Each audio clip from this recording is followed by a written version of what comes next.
আসসালামু আলাইকুম, সীমাস কিচেনে সবাইকে ওয়েলকাম। আজকে আমি শেয়ার করব চিকেন ফ্রাই রেসিপি।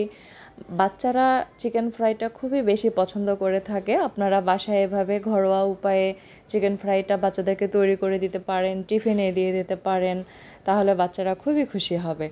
দেখুন, সেজন্য আমি নিয়েছি এখানে 4 পিস চিকেন। এগুলোকে আমি ভালো করে ধুয়ে কেটে পরিষ্কার করে পানি ঝরিয়ে রেখেছি এবং মাঝখানে মাঝখানে একটু একটু কেটে দিয়েছি যাতে করে মশলাটা ভালোভাবে ঢুকে। তো দেখুন, এখন এটাকে আমরা ফ্রাইয়ের জন্য ম্যারিনেট করে নেব। এখন এখানে আমি হাফ চামচ মরিচ গুঁড়া নিয়ে নিচ্ছি, নিয়ে নেব স্বাদ মতো লবণ। লবণটা আপনারা বুঝে শুনে নেবেন, যেহেতু এখানে সয়া সস ব্যবহার করা হবে, সেখানেও লবণ থাকে, সেজন্য আপনারা এটা বুঝে নেবেন। তো এখানে আমি স্বাদ যাতে বেড়ে যায় সেজন্য কিছুটা টেস্টিং সল্ট ব্যবহার করব। আপনারাও টেস্টি সল্টটা ব্যবহার করার চেষ্টা করবেন। এখন এখানে আমি ফ্লেভার ভালো আসার জন্য কিছুটা গোলমরিচের গুঁড়া নিয়ে নিচ্ছি। আপনারাও এখানে গোলমরিচের গুঁড়াটা ব্যবহার করার চেষ্টা করবেন, তাহলে খুব সুন্দর একটা ফ্লেভার পাবেন। এখন এখানে আমি ব্যবহার করছি 1.5 চামচ সয়া সস। এখন এখানে আমি আদা রসুনের পেস্ট ব্যবহার করব।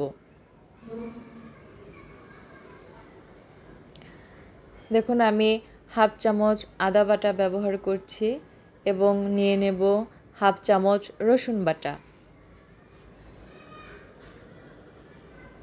এখন আমি এগুলোকে খুব ভালোভাবে মাখিয়ে নেব এবং 1 ঘন্টা রেস্টে রেখে দেবো। আপনারা এটাকে খুব ভালোভাবে মেখে অবশ্যই কম করে হলেও হাফ ঘন্টা রেস্টে রেখে দেবেন, তাহলে মশলাগুলো মাংসের গায়ে খুব ভালোভাবে ঢুকে যাবে এবং খেতেও ভালো স্বাদ হবে। তো দেখুন, মাংসগুলোকে আমার মাখানো শেষ। এখন এটাকে আমি 1 ঘন্টা রেস্টে রেখে দেব। তো দেখুন, আমার 1 ঘন্টা রেস্টে রাখা শেষ। এখন আমি মাংসগুলোকে ভেজে নেওয়ার জন্য কোট করে নেব ময়দার ভিতরে। দেখুন, আমি এখানে ময়দা এবং কর্নফ্লাওয়ার নিয়েছি। এখন এখানে আমি লবণ এবং মরিচের গুঁড়া ব্যবহার করব।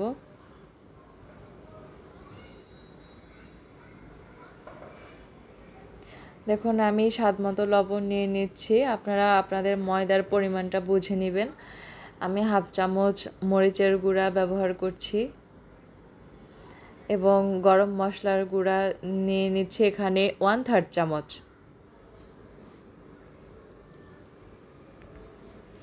এখন একটা চামচ দিয়ে এটাকে আমি ভালোভাবে নেড়েচেড়ে মিশিয়ে নিচ্ছি। ভালোভাবে মেশানোর পরে এখানে আমি চিকেনের পিসগুলো দিয়ে ভালোভাবে কোট করে নেব। তো দেখুন, একটা একটা চিকেন এখানে দিয়ে ভালোভাবে ময়দা দিয়ে চেপে চেপে কোট করে নিতে হবে। আপনারা একটু দেখলেই বুঝতে পারবেন আমি কিভাবে কোট করছি।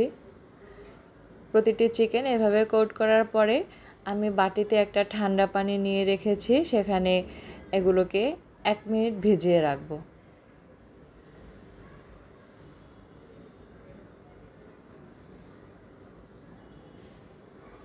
তো সবগুলো চিকেনের পিস আমি এভাবে ময়দার সাথে কোট করছি। আপনারা একদম ঘরোয়া উপায়ে এগুলোকে বাসায় তৈরি করে নিতে পারেন। সব সময় তো রেস্টুরেন্টে বা হোটেলে যাওয়াটা হয়ে ওঠে না, তখন আপনারা একদম সহজ উপায়ে বাচ্চাদেরকে এটা তৈরি করে দেখাতে পারেন, খাওয়াতে পারেন, টিফিনে দিয়ে দিতে পারেন। তো দেখুন, আমি সবগুলো পিস এভাবে পানিতে ভিজিয়ে রাখছি। পানিতে ভিজিয়ে তারপরে আবার ময়দায় কোট করার কারণে খুব সুন্দর একটা শেপ চলে আসে।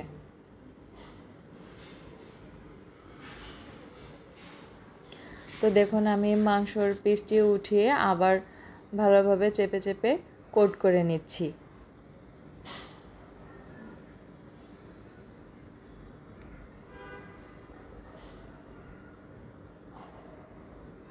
দেখুন, আমার কোট করাটা হয়ে গিয়েছে। বাকি পিসগুলোকেও আমি এভাবে কোট করে নেব।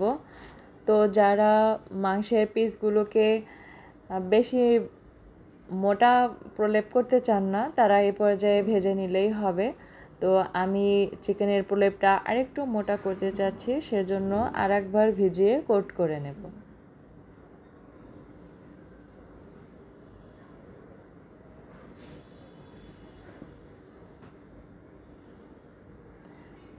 তো বাকি পিসগুলোকেও আমি আবারও এভাবে রেডি করে নেব। দেখুন আমার ভাজতে চলে যাওয়ার জন্য চিকেনগুলো রেডি হয়ে গিয়েছে। কেমন শেপ এসেছে দেখুন। আমি এবার চুলায় একটা কড়াই বসিয়ে রেখেছি গরম হতে দেওয়ার জন্য। কড়াইটা গরম হলে আমি এখানে তৈল দিয়ে দেব। তৈলটা প্রথমে হাই হিটে গরম করে নিতে হবে।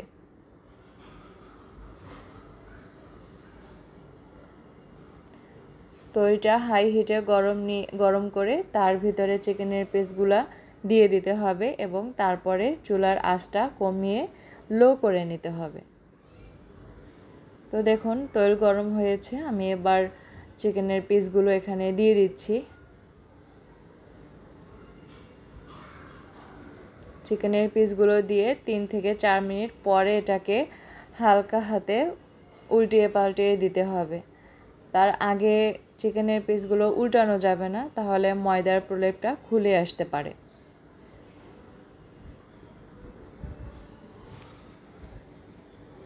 তো দেখুন আমি এবার এগুলোকে উল্টিয়ে দিচ্ছি। নেড়ে চেড়ে ভালোভাবে আপনারা এটাকে উল্টিয়ে পাল্টিয়ে দেবেন। তো এই চিকেনের পিসগুলো ভাজতে একবারে 12 থেকে 14 মিনিট পর্যন্ত সময় নিয়ে আপনারা এটাকে ভাজবেন, তাহলে উপরের পাশটা যেমন ক্রিস্পি হবে, ভেতরের চিকেনগুলো খুব ভালোভাবে সিদ্ধ হবে। তো দেখুন আমার ভাজা প্রায় হয়ে এসেছে, আর একটু পরেই আমি নামিয়ে নেব।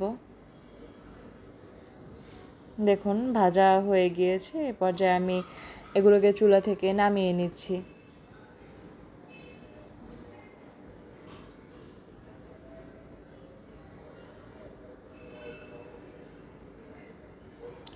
দেখুন কেমন কালার এসেছে।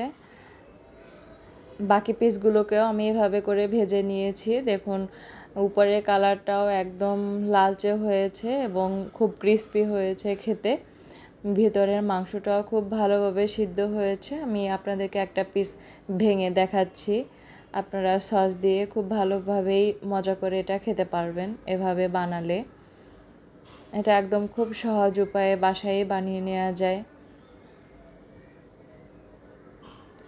তো দেখুন আমি একটা আপনাদেরকে ছিঁড়ে দেখাচ্ছি ভেতরটা কতটা ভালোভাবে সিদ্ধ হয়েছে এবং খেতেও অনেক মজা হয়েছে।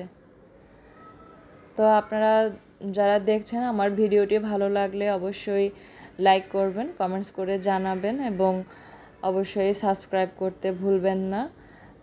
ফিরে আসবো নতুন কোনো ভিডিও নিয়ে, সে পর্যন্ত সবাই ভালো থাকবেন। আল্লাহ হাফেজ।